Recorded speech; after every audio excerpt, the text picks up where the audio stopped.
ನುಗ್ಗೆ ಸೊಪ್ಪಿನಲ್ಲಿ 10 ಹಲವು ಔಷಧೀಯ ಗುಣಗಳಿವೆ. ಹೌದು, ಇದು ಎಡಪಾರ್ಶ್ವದಲ್ಲಿ ತಲೆನೋವಿನ ಸಮಸ್ಯೆಗೆ ಸೂಕ್ತ ಮನೆಮದ್ದಾಗಿ ಕೆಲಸ ಮಾಡುತ್ತೆ.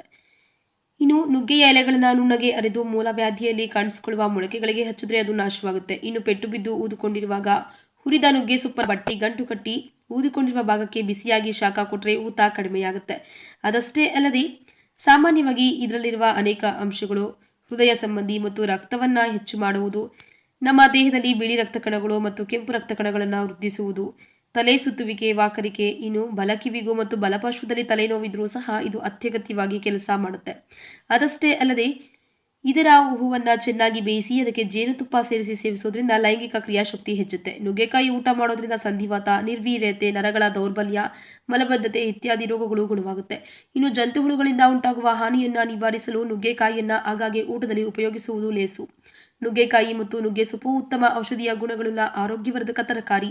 ಸೊಪ್ಪು ಬೇಯಿಸಿ ತೆಗೆದ ನುಗ್ಗೆ ಸೊಪ್ಪಿನ ರಸಕ್ಕೆ ಹಾಲು ಸಕ್ಕರೆ ಬೆರೆಸಿ ಮಕ್ಕಳಿಗೆ ಕುಡಿಸೋದ್ರಿಂದ ರಕ್ತ ಶುದ್ಧಿಯಾಗುತ್ತೆ, ಆರೋಗ್ಯ ವೃದ್ಧಿಯಾಗುತ್ತೆ. ಹಾಗಾಗಿ ಈ ತರಹದ 10 ಹಲವು ಆರೋಗ್ಯಕರ ಪ್ರಯೋಜನಗಳನ್ನ ಹೊಂದಿರುವ ನುಗ್ಗೆ ಸೊಪ್ಪನ್ನ ಹೆಚ್ಚಾಗಿ ಬಳಸಿ ನಿಮ್ಮ ಆರೋಗ್ಯವನ್ನ ವೃದ್ಧಿಸಿಕೊಳ್ಳಿ. ಈ ವಿಡಿಯೋ ಬಗ್ಗೆ ನಿಮ್ಮ ಅನಿಸಿಕೆ ಹಾಗೂ ಅಭಿಪ್ರಾಯಗಳನ್ನು ನಮ್ಮ ಕಮೆಂಟ್ ಬಾಕ್ಸ್ನಲ್ಲಿ ತಿಳಿಸಿ. ಈ ವಿಡಿಯೋನ ಲೈಕ್ ಮಾಡಿ, ಶೇರ್ ಮಾಡಿ ಹಾಗೂ ಮತ್ತಷ್ಟು ಆಹ್ಲಾದಕರ ಮತ್ತು ಆರೋಗ್ಯಕರ ಸುದ್ದಿಗಳಿಗಾಗಿ ನಮ್ಮ ಯೂಟ್ಯೂಬ್ ಚಾನಲ್ ಅನ್ನ ತಪ್ಪದೇ ಸಬ್ಸ್ಕ್ರೈಬ್ ಮಾಡಿ.